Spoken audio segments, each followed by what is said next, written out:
Welcome to Stop the Fight, episode 34, and we're back to boxing. Let's go! Don't brag about taking my side piece! Don't brag about taking my side piece, though! I broke my back. Back is broken. Spinal. He's strong, man. Good boy. Just. Guys, I'm still thinking about last weekend. Still rewatching Tyson Fury's victory over Deontay Wilder in the trilogy. Still kind of letting it sink in about how epic and how historic the fight was, how much it elevated both men's legacies. And today we got some good news. Wilder came around and said that, he congratulated Fury and kind of, put the bad blood, at least publicly, to rest. And this was good. I agree that I do not like a little too much hugging and kissing post-fight. You do want to see your fighters have a little more teeth in them. Like, you lost, you can congratulate the other guy, but don't get almost too cute about it. And I was listening to Teddy Atlas today talk about Anthony Joshua, and I agree. Anthony Joshua is on that fine line where he's almost too happy to have lost in a way. Again, I'm sure he doesn't feel that way, but that's kind of the image that's coming out. And that's slightly a bad kind of thing from Vladimir. Vladimir did it at the end of his career as a final hurrah, and he was kind of hugging it out and praising Joshua at the end and like passing the torch. Joshua is not done passing he's not ready to pass that torch, so he shouldn't be so gentlemanly, and I do think Joshua's a nice guy. Personally, I've watched the interviews with you. Of course, he's got a mean side. Every boxer's got a mean side, but he's generally nice. And in this case, in Deontay Wilder, I'm happy, like I said, that he congratulated congratulated Fury, and at least publicly, like I said, put the bad blood to rest, as both men are really elevated from this fight. Like I said, I think Wilder's now certainly on the border of the Hall of Fame, and Tyson Fury now has beaten Vladimir Klitschko and Wilder convincingly. He's 2 wins away from being really an all-time great heavyweight. Really up there, maybe even top 5. If he beats Joshua and Usyk, or maybe Joshua, Usyk, Dillian White type of a deal, and maybe one more kind of up-and-comer, you have to put him up there probably in the top 5.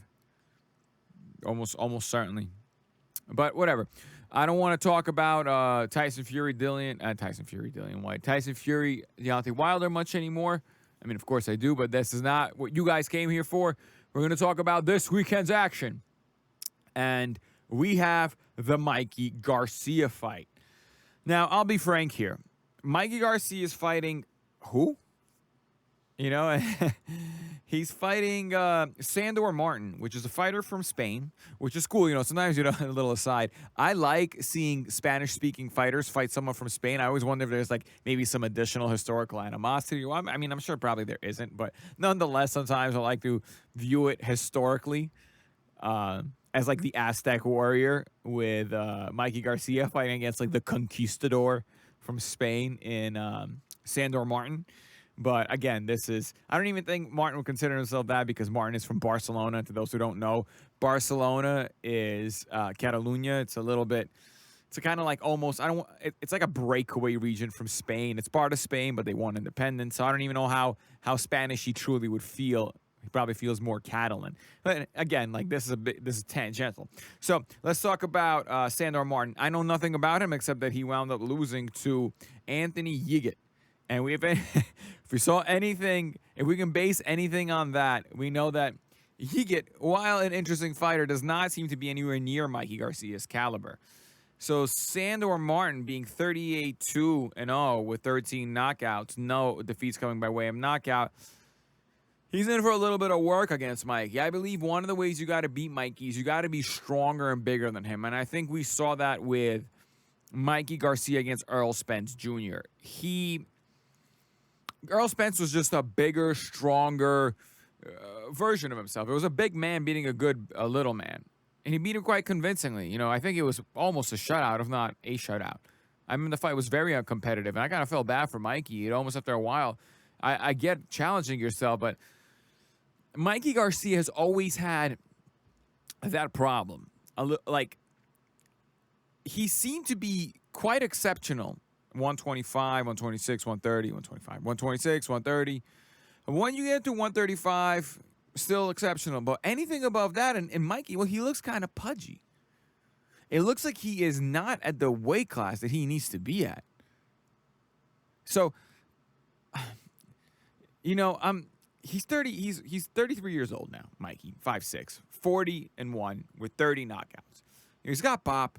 He's got boxing ability, but I think he's at the wrong weight class. He's a little bit like Lomachenko. That's a fight that I thought years ago could probably happen, but now seeing that Lomachenko is really at the wrong weight class at 135, it's probably not going to happen.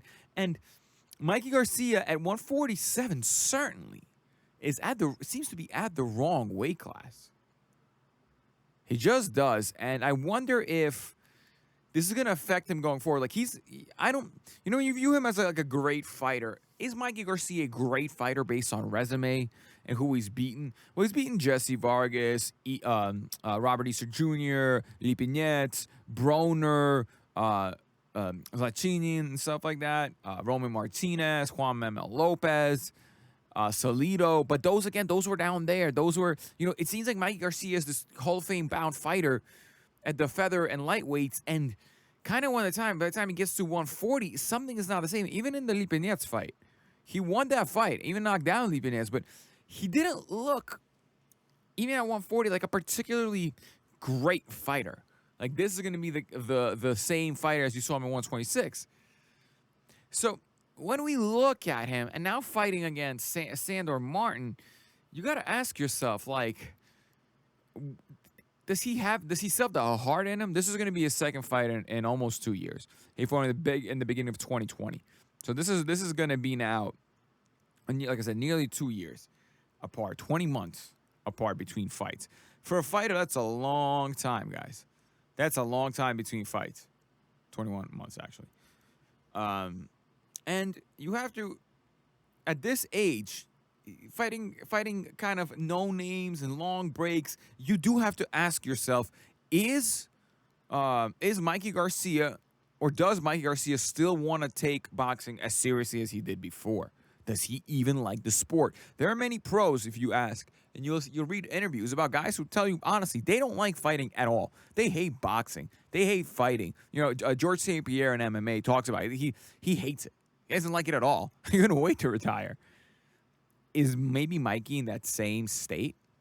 I mean, I'll tell you this much: this fight has no traction, and it's with what's his name, Sandor Martin as an opponent. You can see why this is no one's gonna know about this fight. It's like Mikey fought. Mikey's fighting. What?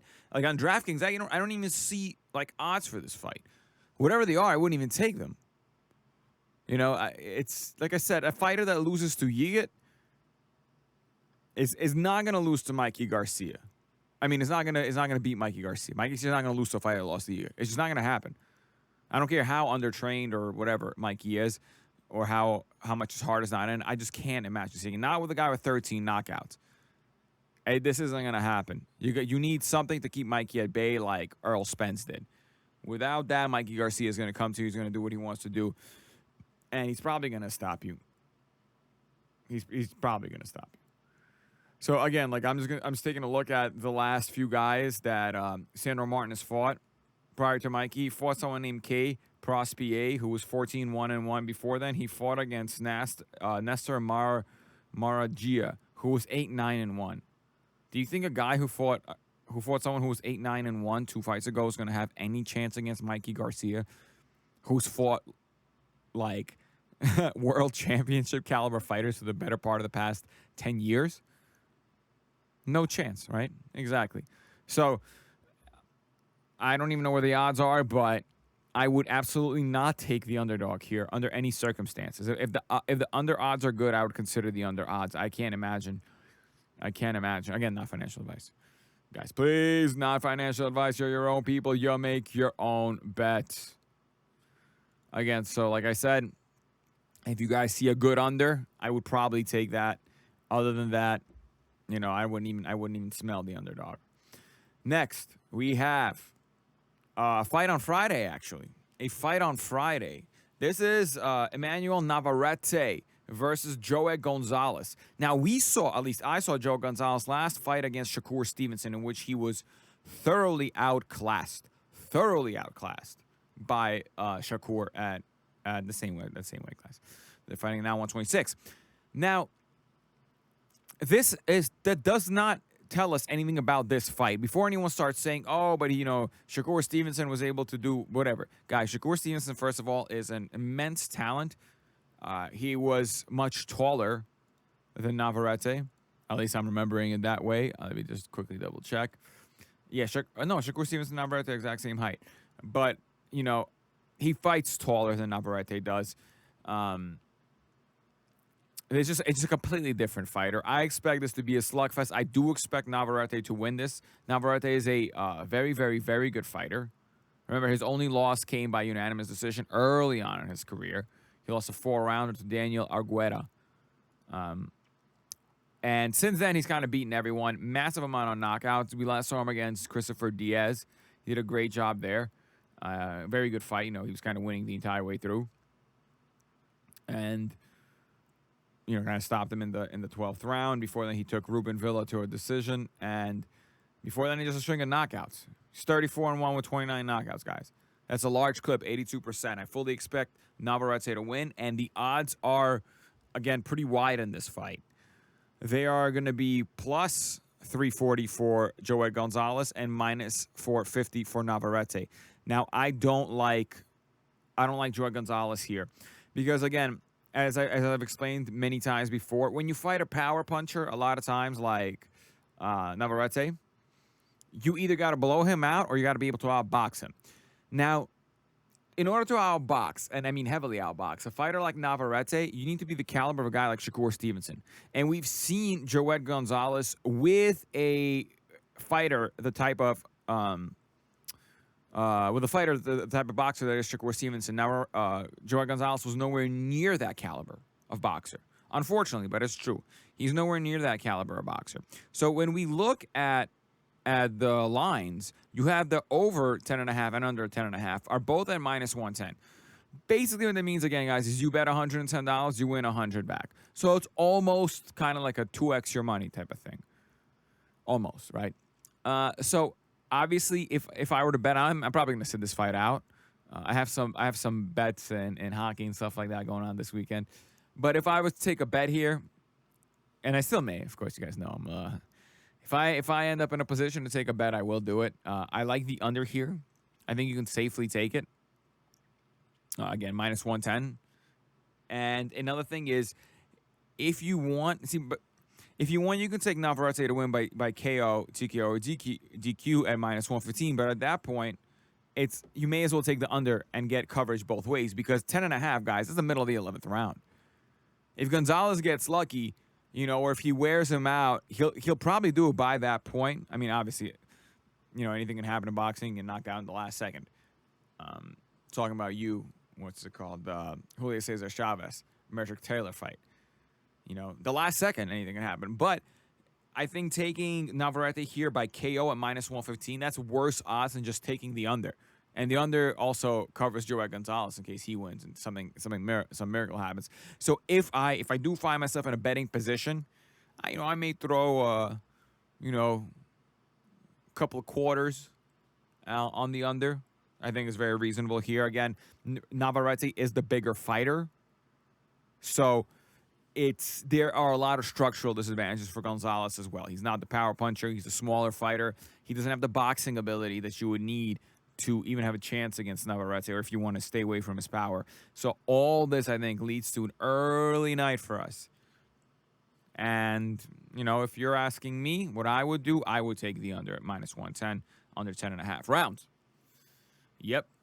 Now, what else do we have? Well, this Saturday, we actually have, I think it's on the Mikey Garcia undercard, if I'm not mistaken. We have Nikita Ababiy. Now, the reason I want to bring up Nikita Ababiy is that Nikita Ababiy we've seen him on the zone a few times now. And, White Chocolate, that's his nickname. He's a good fighter, young kid, 22, not a bad-looking kid. But he seems to have hit a little bit of a rough spot recently. I don't know what it is. Either something's got to give. He's already had that DQ fight against Joan Batista. Recently against Brandon Maddox, he looked decent, but he didn't look all that good. This is now a few fights we've seen him against kind of subpar opposition that he cannot get out. And it doesn't seem to be a lack of power. It seems to be other issues. Some like as though he's not comfortable in his feet. If you watch his fights, he doesn't seem to be comfortable in his own shoes. I don't know. I can't explain what it is. He can't figure out a style, or he seems to have enough pop.